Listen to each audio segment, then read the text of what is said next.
Hi guys, and welcome back to my channel. Now for this video, it is going to be a Tottenham update. I haven't done a Tottenham update video in a while, and as it is the international break for the next 2 weeks, there's not really much Tottenham news, but there's a few things that has been going around for a few days, and we're just getting straight into it. So starting off, obviously I'm sure you guys have all heard about AURIER, who has now joined VILLARREAL. He has joined VILLARREAL on an initial 1-year deal. Let's have a look. because I got this article on Sky Sports. So AURIER is going to be linking up with former Spurs player Wayne Foyth, and just about him being able to have an extra 2 years at VILLARREAL. I think it was Fabrizio Romano who tweeted about it. And I do think that is where I saw that part of the extra 2 years.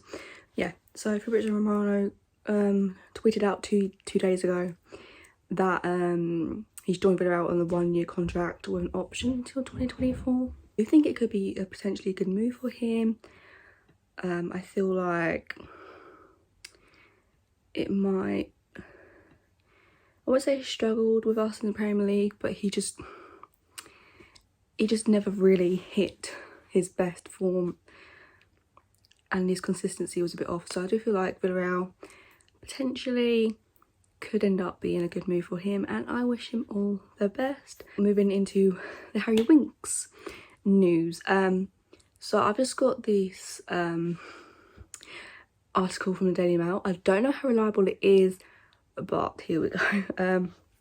So basically all it says was that Harry Winks wants to leave Tottenham online in January. So it just says online. So I don't know if there could be a permanent move, but he just wants to leave online after falling down the pecking order under Nuno Espirito Santo, and with the England midfielder keen to kickstart his career. Now, so basically, I do potentially think that Harry Winks going on loan in January or finding a permanent move would be a good idea. I do feel like, because he's only performed well now in the Conference League, and he doesn't really get much playtime in the Premier League, so he doesn't really get much game time. So this is according to the Times that Winks is keen on a loan, so probably more reliable at the Times, is keen on a loan departure, initially having opted against leaving Tottenham in the summer. I do think that now he's not really a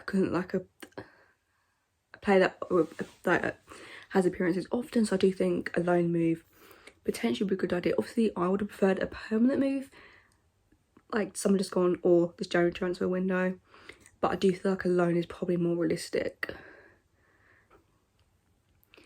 So there were report claims that Spurs had been open to offers during the last transfer window. There was interest from clubs like Aston Villa, Everton and Brighton. None of those materialised, because Winks was keen to stay and attempt to fight his place under Nuno.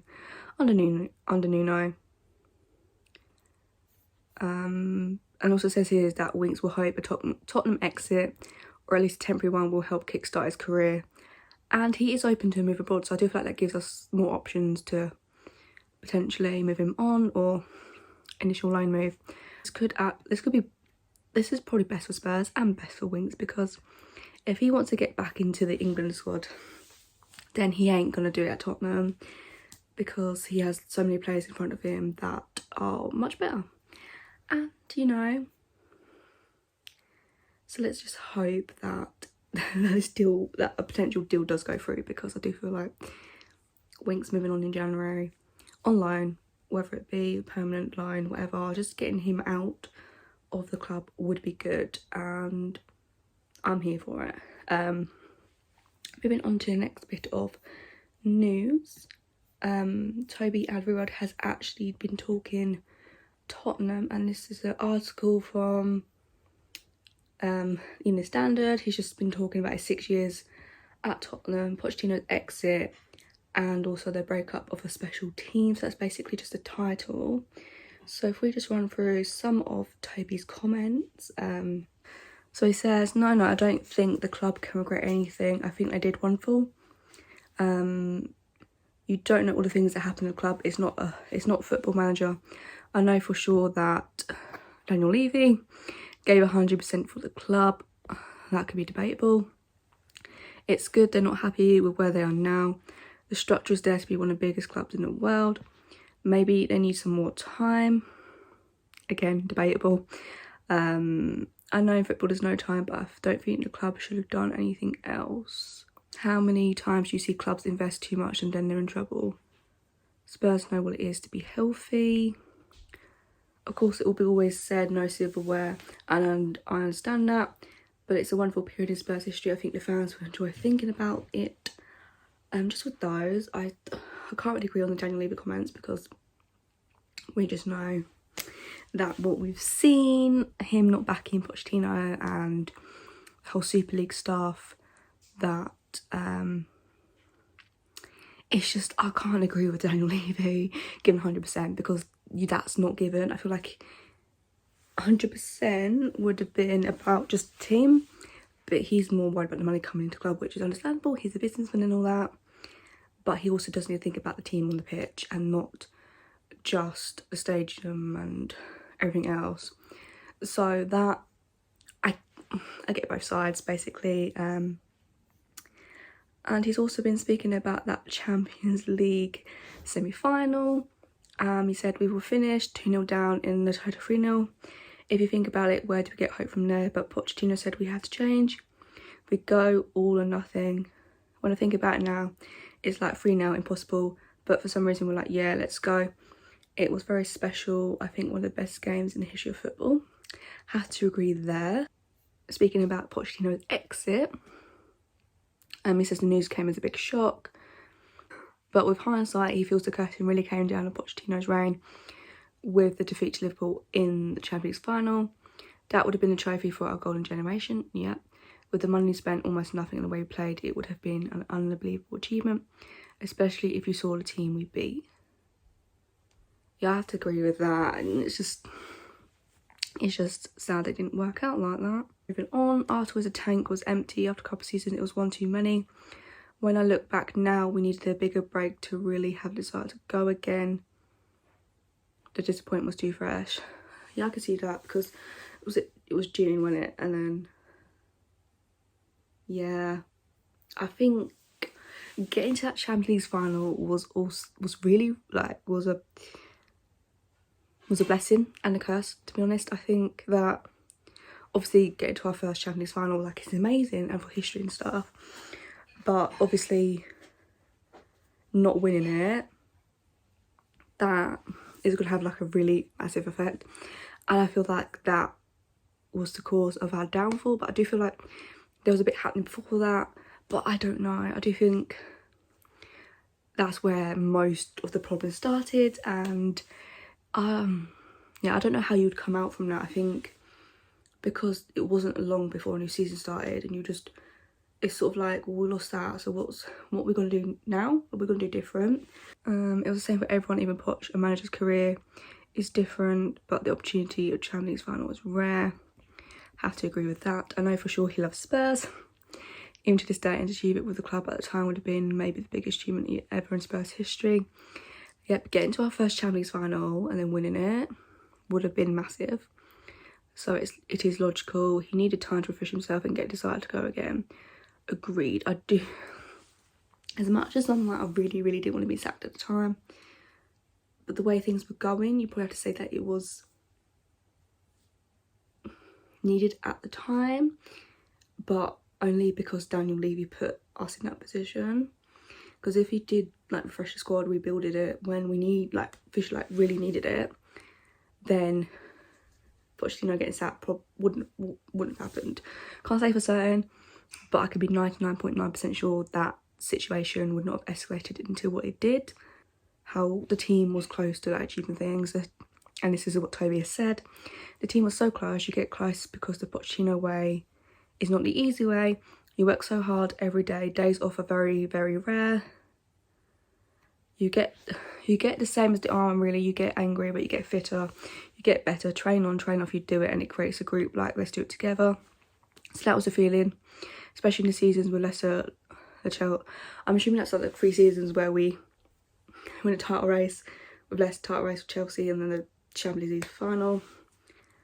And then some players go and some players come and it needs redoing. Sometimes you need chemistry that works. I'm not saying it didn't work, but we have to be honest.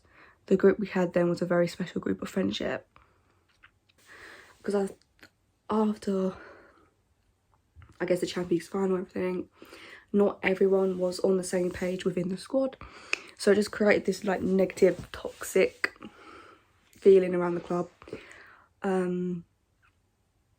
But at least now you're getting to hear that from a former player, and I feel like that honesty is probably what we needed back then. But to now know that it wasn't, that is basically the downfall of Spurs. Let's get into these comments, because this is, I feel like this could be very interesting. And Toby says something should have stayed in the dressing room, because not only in football, in every work environment, things that happen are only meant to stay there after a while. You didn't think about it anymore, but it didn't make it easier. Yeah, I can understand that. I do think like arguments, like, even though it is like interesting to see what goes on behind, like in the dressing room, it is like a sort of situation where you're not meant to see it. So I can understand that you'd want whatever said in that dressing room in that moment to stay there, and then you move on from it. But having it in like a series is always there, and for having like the whole world seeing that probably makes it a bit harder to get over it and forget about it, even though you have forgotten about it, but everyone else is still talking about it. I think I get it. And he spoke about Poch. Poch is more clever than me, who insists he never thought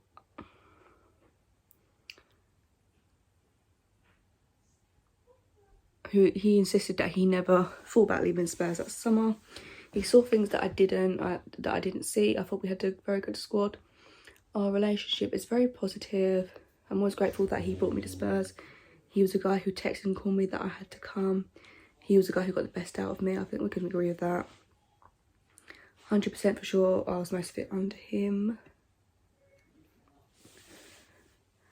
Of course, in football, if you have 4 or 5 days together and you're a big personality, because I have my thoughts about football as well, you have discussion, that's fine. But I never had a problem with him. I think that is the most important thing, because there was that sort of, that they had sort of issues with each other. Never ever, I'm grateful because he took me 2 or 3 levels up, but he didn't sign, well, now it's going into the fact that he didn't sign a contract in December 2019. I think this is going to be interesting to see what he has to say, because I feel like there was a big thing back then, like he didn't sign under Pochettino, so he wanted to leave because of the manager. I think that was kind of the feeling within the fan base. He goes on to say it was nothing to do with the manager. It looked like that, but it wasn't. Okay. Yeah, that is kind of what it looked like, so I'm glad that he's addressing that sort of situation. He explained that the club only offered him what he considered a fair deal when he entered the final year of his contract. Okay. His relationship with Mourinho was more complicated and included a notable flashpoint in April when Mourinho claimed he had not selected in the squad for a trip to Newcastle because he returned late from international duty. In reality, Alba had been training for 3 days prior to the match. And Toby goes on to say that we did talk about it. He said, sorry, I didn't mean you, and it was fine.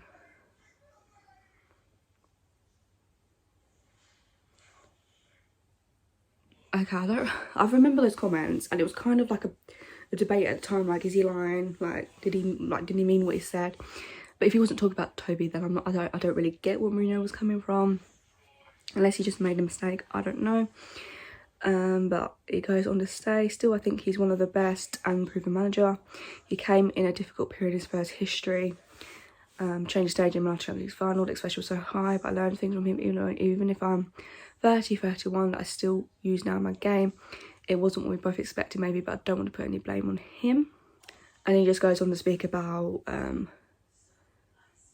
Quater, and yeah, so I will link this article down below in the comments, just because it is a really long article, and I just read out the most important parts to do with Tottenham.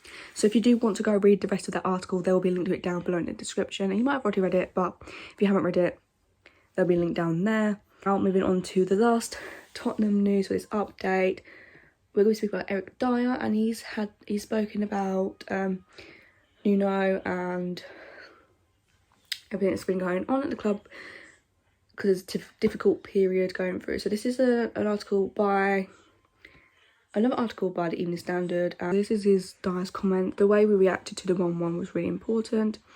We maybe could have started the second half better. It is something we still need to improve on, but the reaction to the 1-1 was fantastic, and we really put our foot on the gas and created a lot of chances, and we got the goal. And he goes on to say, 100% we believe in the manager's plan. We have to keep calm. We had a tough couple of weeks under difficult circumstances. We're missing a lot of players. We went to Crystal Palace, injuries sending us. We really lost our balance there. And then we had 2 disappointing results. The Chelsea result did not reflect the game at all. We performed really well, especially in the first half. And then the Arsenal game was very disappointing. I do have to agree with that. I do feel like the Chelsea game was entirely different to the Arsenal game. It's early days. I think the performance yesterday was the best of the season. Maybe bar Man City. I think Man City and Aston Villa performance was similar. And that shows a reaction from the players. Agreed. The players needed to show their reaction. Yeah, for me, it doesn't really matter about the circumstances. As players, we have to perform, and there are some levels you can't drop below, and we definitely did that last weekend, and it has nothing to do with the manager. So yeah, I like the way he's defending the manager. I feel like obviously he's going to say that, but I do think there is some truth to it. I do think some people have only really been targeting Nuno when there's been a loss. They haven't really spent that amount of energy onto the players that are on the pitch. And you could say, oh, Nuno's picked the wrong team. Well, okay, but some of the players on there are obviously going to be playing. So where's your energy for those? I do think, I get it, both sides. So I do think that's important to realise. And then Dier also said, results are always going to be the most important thing for anyone. Agreed. What style you play, results are the most important thing, and it won't change. Obviously, we want to be winning football matches and playing good football like we did yesterday. That takes time. We're just at the beginning of a new phase under a new manager. It's still early, and these things take time to implement. We're definitely working towards that. Yesterday we showed that against a good, very good Aston Villa side. I think that was all his comments on. Yeah, so I had to agree with what Dier's saying mostly there. I do think that time is needed, even though you don't get a lot of time in football. But I do think, regarding where we are at this current moment in the Premier League, we're not in a crisis. There's no reason for Nuno to potentially be getting a sack. There's no reason for it where we are currently in this moment in time. So I do think people need to calm down, lay off. Obviously it's important that our next games after the international break, we do get good results, we win those games, and I do think things will be looking a bit more positive than they are right now.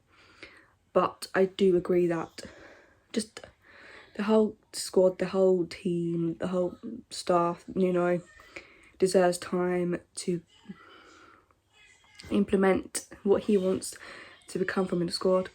But there we have it, guys. That is your Tottenham update for today. Let me know in the comments down below what you think about regarding anything that I've said. Harry Winks potentially going on loan in January, Serge Aurier going to Villarreal, Toby's comments about Tottenham, and also Eric Dier's comments about Tottenham and the manager and the past tough couple of weeks. But yeah, I'll see you guys very, very soon with a brand new video. Bye, guys.